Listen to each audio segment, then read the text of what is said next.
Okay, well, our development continues.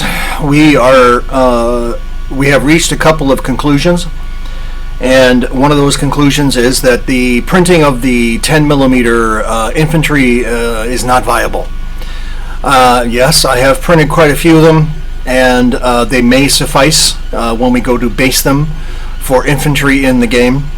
But the comparison to the existing figures from other manufacturers in our attempt to save the cost basically has been it's kind of not worth it, because the size of the figures is so small, being 10 millimeter, that it begs credulity, or it actually pushes the envelope on the capability of the machine. These figures are just too small for the printer to be able to print something that big. Now, the printer's working great for everything else, from terrain to vehicles to even anti-tank guns or energy powered or beam weapons and so on, towed guns and everything like that we'd like to see in the game table. But the actual infantry available, especially from Talon games, you can't beat their sculpting, and their availability seems to be there. So we're going to go with that direction. However, there are some things we can still print. An example is a mortar, which is actually kludge from stuff we found online as usual. But the fact is, saving the cost by printing some things is kind of worth it. If anything, just to make it more possible to buy other figures, because it will reduce the cost of shipping. That's the idea anyway. Alright, so what this segment is going to be about is the issue of infantry. We've talked a lot of things. We've talked a lot about all the stuff, all the inventory that we have. We had a discussion this morning regarding the reality of this future warfare and the value or capability of infantry. And as we all know, by looking at any Battletech game or Cav game, you don't see infantry, and there's a reason for that. Unless the mech weights, the size of the mechs introduced into the scenario, have a chance of being knocked out by the infantry basically runs away. There is no way. They're basically, like we've said in Hex Command Mechanized, when you're outclassed, you're outclassed. Period. A Sherman is never going to penetrate the front of a Tiger. That's never going to happen. Certain Shermans can, but later in the war, as we all know. When you are outclassed, when you have half tracks versus tanks, well, you're outclassed. Okay? Just run. Because there's no way you're going to just throw stuff at the enemy and hope that it wears them down, because it's just not going to happen. So what does that mean for the infantry? When you have infantry in a scenario and everything seems to be going good, maybe at the beginning of the scenario, as soon as anything heavier than a light mech, or even so, actually light mechs and heavier, right? Very light mechs you can see.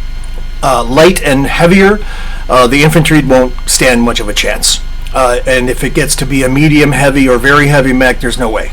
And the infantry basically says, look guys, we're done. We were going to take that facility or that location or the gun turrets, we were going to take them out, but now he's got these things coming in here, there's nothing we can do. So we're leaving. So it is important to understand that the scenario itself has to be balanced in that regard.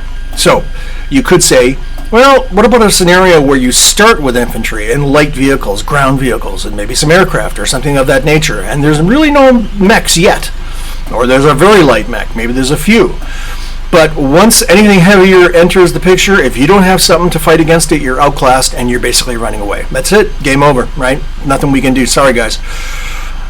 So the scenario has to be balanced in that way. You could have, for instance, a methodology where you have light stuff at first, and then introducing one or two other things, and then progressing eventually to the we'll call it tank versus tank combat that is inevitable in any kind of armored situation.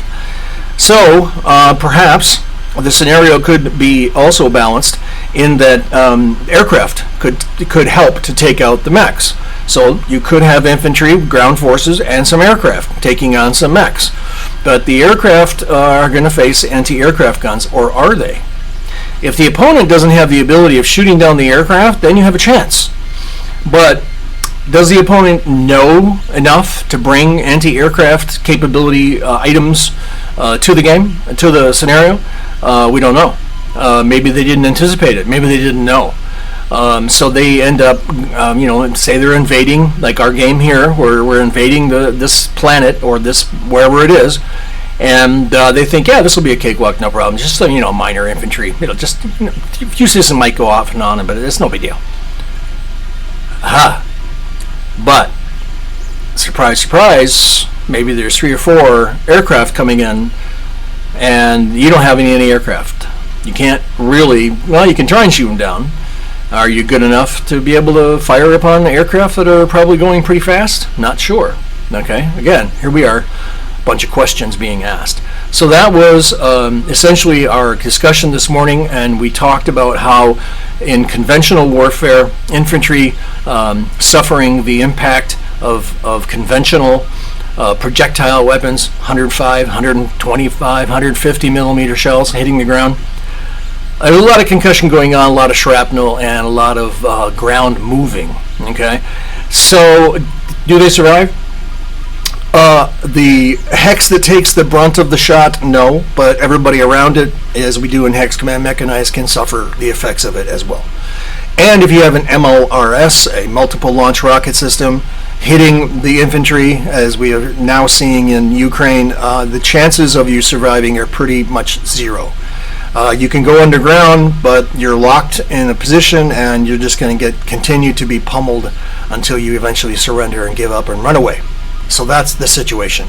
We talked about how beam weapons against infantry, lasers are one thing, pulse beam projectile or encapsulated energy beam weapons, that's another story.